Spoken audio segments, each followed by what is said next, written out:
In the hedgerows just south of Carentan, the paratroopers of the 101st Airborne were fighting to hold the town they had taken the day before.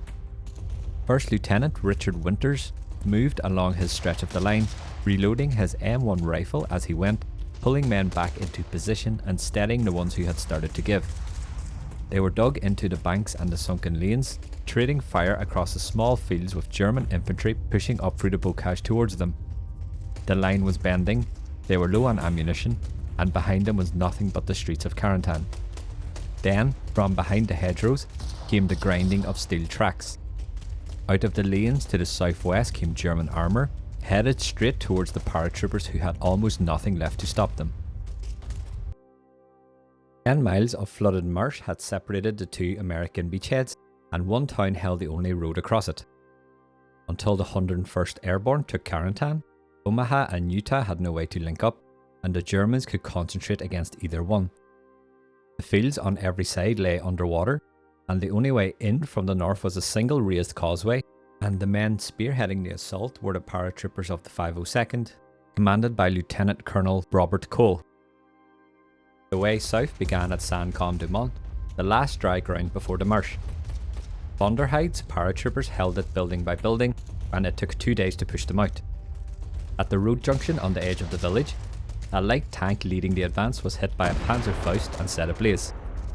Its commander, Lieutenant Walter Anderson, was killed in the turn, slumped halfway out of the open hatch, and his body stayed there for days as the fighting moved past him. The men would come to know it as Dead Man's Corner. By the evening of June 8th, the village had fallen. Von der Heide pulled his surviving paratroopers back across the Douve River and blew the bridge behind him.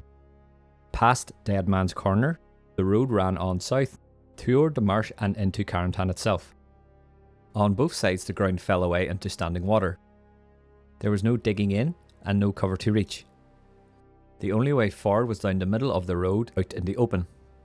Cole's battalion started down it on June 10th, over 700 men of the 502nd. Ahead lay 4 bridges where the road crossed the rivers, and the Germans had the length of it covered by mortars, artillery and machine gun fire from the southern end. At the second bridge, over the Douve River, the crossing had been blown. The column stalled at the gap while engineers worked to lay a new one, under the fire of the artillery zeroed in on the bridge. The men were strung out on the open embankment behind them with nowhere to go. When the makeshift bridge was ready, they crossed the river and pushed south. At the fourth and last bridge, the way was blocked by a steel barrier the Germans had rolled across. The Belgian gate was only wide enough to allow a single man through at a time. The battalion went through it one by one, under fire and onto the ground beyond. That night, 2 German aircraft came in low under flares and strafed the causeway end to end. 30 men were killed on the open road and 1 company was knocked out of the battle in a single pass.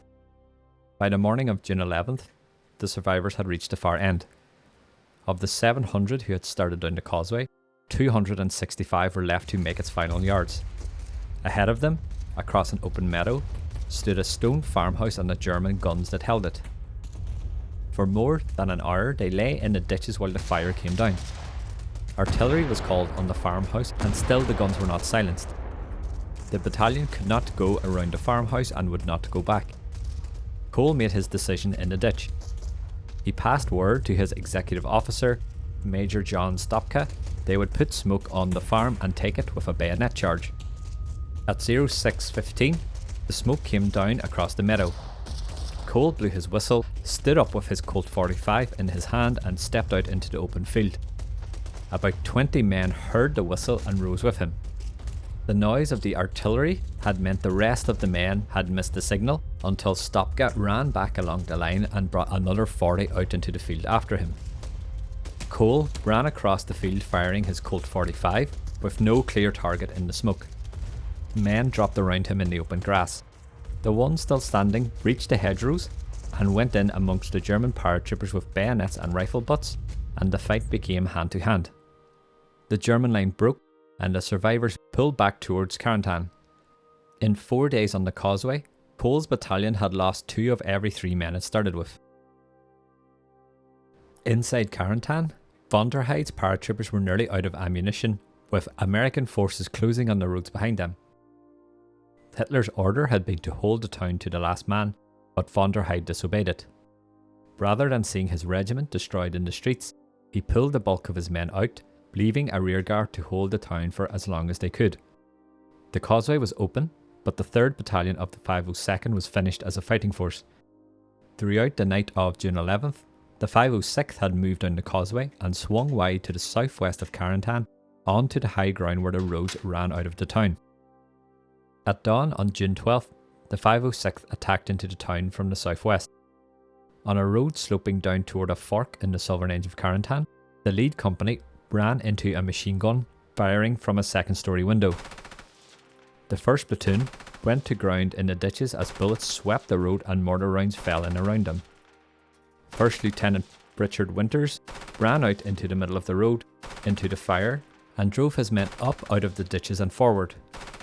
Easy Company cleared the buildings on either side of the fork and pushed on into the town. Easy was one company in a wider attack.